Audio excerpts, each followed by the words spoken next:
I'm 16, but I've only really started thinking about my life and how to improve it for the last maybe 2.5 years. I think I know what I want to focus on now, but for a good year and a half, maybe even 2 years, man, I had no clue what to do with myself. I knew that I wanted to improve, but I didn't know how to do that. And so I tried everything. I made 5 businesses. I worked out when I felt like it. I did all the extra credit I could at school. Started snapping 5 girls a day. I did an evening run for 20 minutes. Started meditating, started gratitude journaling. Just add all this stuff to my life in a short time span. The problem is that for a lot of that good stuff, like journaling and meditation, I just quit it after a while because it was too much change too quickly. And a lot of the stuff that I was doing didn't get anywhere. I was a jack of all trades, but a master of none. And in this hyper-competitive world, a master is what you need. My time is just too spread out for me to make any major progress. So in today's video, I'm going to tell you what I think is most important for the average teenager to work on, just to get started. When you get deeper into your improvement, you're going to have to make a lot more of those decisions for yourself. But to start out, this is what I think you should focus on. This is for a young adult or teenage male. So let me not waste your time and let's get into it. Personally, and this comes from someone who's very money focused and has been that way since 10 years old, I think building an aesthetic body that's good looking is probably the most important thing you can do. I mean, just look at me. Not that big, skinny. There's a lot I can look forward to. So maybe I should be taking my own advice. And the reason I recommend building an aesthetic body so much is not just because it looks good, but because it's one of those productive things that'll help your health, but because it's one of those things that gets you into the mindset of getting stuff done. It helps you in your future improvements. Also helps with attracting girls. If you know how to build the right muscles, well, just for a quick rundown are the traps right here, the shoulders, the arms, the abs, the chest, and especially the back. The V-taper look right here. I'll put a picture on the screen for you right now. You're also more healthy, less likely to die, and more energetic throughout the day. There's been a study that's shown that after working out, you're more productive in your other works, which is why I did a small little workout before I came out here, started recording a video. And it's something that's tough but rewarding. It always feels painful going through the workout, but you feel like an absolute beast if you've done a correct workout and you feel sore, feel tight. And again, really helps you in getting the more productive things. And so why not do like 10 push-ups right now? I know, right now, because if you wait till the end of this video, you're just gonna forget and not do them. So you're probably watching on a phone or maybe a computer. So just get down on your knees, get down, do a regular push-up, just do 10 of them real quick. Right now I can do like 15, which is crazy because only 2 months ago I could do maybe 1 or 2. And you don't need any crazy equipment to start. All you need to do is push-ups, sit-ups, and pull-ups. And, you know, some people might say that they can't do pull-ups, but there's almost always a spot in the house where there is some sort of bar or some sort of ledge you can hang on to pull yourself up on. Just make sure it's not like an important water pipe or something in your basement. And next is to start a business. And I know some of you are going to be annoyed thinking that I'm not one of those business gurus that are going to tell you that you should quit high school when you're 16 and focus on your dropshipping e-commerce site. I'm here to tell you that's not true. I think it's absolutely stupid to drop out of high school, or even college for that matter, to pursue a business, since 99% of businesses fail. And that's not a good success rate. Day traders would be very disappointed with you. What I am here to tell you is that you should do both. Yep, sorry for your free time, but the best thing you can do is to run a business and go to school. I mean, today when I'm recording this video, I woke up at 6 o'clock to go to school and then came home around 3:30, sat around for 30 minutes to eat some food, and then I got straight to recording. There's been times I've skipped out on going to fun things with my friends, just to work on a business or working out. But that's sometimes just what you gotta do. And the reason I recommend this so much and sacrificing a lot of your teenage years is because a school path is one of corporate drudgery, where you're just gonna hate your job every single day, you're gonna feel useless, you're gonna feel unimportant, and you're gonna feel like you're just wasting your life away. Just go to any of the adults that you know in your life that are like 30 to 40 and see if any of them actually enjoy their jobs that they got through their college degree. The only people with good lives are those that can work for themselves and don't have the problem of labor being so cheap in such a globalized economy. I think the best business you can start is one on social media, whether that be YouTube, TikTok, or Instagram. You can use other platforms like Twitter, but these 3 are the ones they are definitely going to want to use because they're the easiest to make money with. And for which one to use out of those 3, just pick the one that you spend the most time on. You spend your most time on TikTok, use TikTok. Spend your most time on YouTube, YouTube, Instagram, Instagram. Maybe have a slight preference for YouTube when you're deciding between the two, because ad revenue is very helpful. And then you just gotta start making videos. The best types of videos are ones where you synthesize some knowledge and make it easier for people that aren't as highly educated in your field of expertise to understand. And I think a social media brand is the best business to start for a couple of reasons.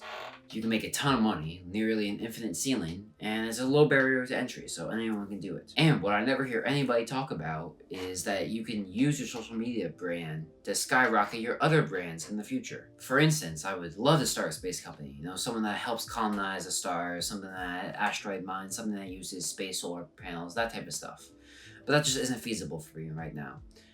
But building a social media brand could give me both the money I'll need and either the employees or the customers that I'll need in the future. The only difficult part is that you're going to have to sacrifice a lot of your free time. Like I said, you're probably going to have to sacrifice some time with your friends. But the way that you improve in your life is by sacrificing pleasure now for exponential amount of pleasure in the future. And what is a little bit less video games and YouTube really going to do?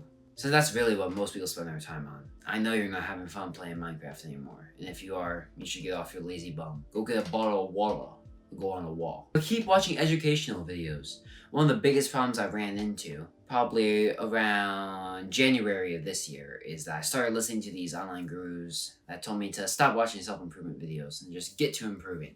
And while a certain degree of that is true, the people that just watch self-improvement videos to feel good about themselves and never take any action, that's bad. But the only reason I started improving in my life was because I actually was watching improvement videos. And so when I stopped watching improvement videos, whether that be for business, fitness, school, and the like, I stopped growing as fast. And YouTube's great just for its quantity and quality of videos. There is literally a video on anything you can think of. I mean, I've used YouTube to learn how to run a business, I've used YouTube to learn the best workouts to do, and I've used YouTube to learn the Pythagorean theorem and the sinusoidal wave function. Books are also pretty good. They're a little slow, but some are very, very good books that you should read. Like How to Win Friends and Influence People in a 4-Hour Workweek, Staples in a Successful Person's Diet. However, book summaries on YouTube might be just as useful. Not just a theory, though. And podcasts can be useful as long as you don't just do nothing while you're listening to them. There should be something in the background where you can catch a couple good nuggets while you're working or playing basketball or working out. And I also think there's a lot to be said about doing stuff from experience. I mean, February and March, I learned a ton of things. I mean, it was a waste of money, but I started an e-commerce site and I learned so much about website design, ads, social media, and everything else. The reason I'm half decent at YouTube videos is because I spent years learning how to edit, record, lighting, scripting, and all the other things that I need for a good YouTube video. And I wouldn't have gotten as good as I have at those things if I didn't put in the work, put in the hours, and take what's ours. Women, am I right? I definitely don't think you should remove women from your life. For a lot of people, maybe they should reduce their time, but not remove them. Maybe instead of just snapping this girl every day and wasting, 2 or 3 minutes of your day on each girl, maybe ask her out, try to get a girlfriend. But for lots of you, you should be careful with who you date, because casually dating should definitely not be your goal. You're using your time to get just 10 minutes of pleasure. That's no better than busting a nut. Not meaning to get vulgar or anything, but the argument that casual dating and casual sex is just an advanced form of masturbation makes quite a lot of sense. You should be having an emotional connection instead of just a pleasure exchange. I mean, most men I talk to want a woman that has a pure past and had little to no sexual partners in the past. But why should us men get a pass on that too? I mean, relationships also become worse the more a man casually dates women. The goal of dating for most people is to have a family. And for most people that use the argument that they casually date for experience, it's just a form of cope because they know that they wouldn't do well as a long-term partner. Friends are possibly just as important as your partner. There are a lot of things that you and your friends will do that your partner and you probably won't. Who's gonna be with you in the trenches while you try to escape? Who's going on a week-long hike in the mountains with a one-day notice? Who's gonna be there by your side fighting men in a bar fight? The most sad thing I see about my generation and my parents' generation is that nobody has any friends anymore. With the mass adoption of the phone and TV, people rather just be at home watching some useless videos and useless TV shows. One, because they have no drive or Two, because they lost any ability to socialize with others. And you should try very hard not to be those people. But you also could be careful with what friends you should keep and what you shouldn't. One of my friends, about say 2 years ago, was starting to get on my nerves because he was showing no ambition and didn't want to go forward with anything. So I just stopped talking to him. I had the advantage of not going to school with him, so I didn't have to see him on a daily basis. But now, after like 2 years, he started talking to me a little bit more, and it seems like he's gotten a little bit more ambitious, so I started hanging out with him a little bit more. But, and this is nothing against him, for the years that he was my best friend, I did nothing. And for those 2 years where I barely did anything with him were some of the most productive years in my life. So be very careful with who your friends are. And if you suck at socializing right now, all you gotta do is practice, man. It's kind of like asking a girl out. It'll feel weird at first, feel a little nerve-wracking at first.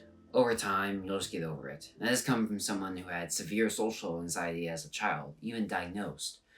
Where I went to many therapists, went to many help teachers, went to many help classes in school to help me socialize with others and control my emotions. The thing that really just helped me was to just stop making excuses and just start talking. And I'd like to end this video on a note of modesty. I'm only 16, so in 6 months I might see things a little differently than I do now. I mean, I can only imagine making this video 6 months ago. I used to play video games 30 hours a week, eat 8 Oreos before bed, and I was a complete atheist. So subscribe to the channel and join me on my journey where I'm trying to figure out the best keys to becoming a successful leader. A small channel, and I can take all the help I can get. And don't forget to check out these videos right here to become a leader.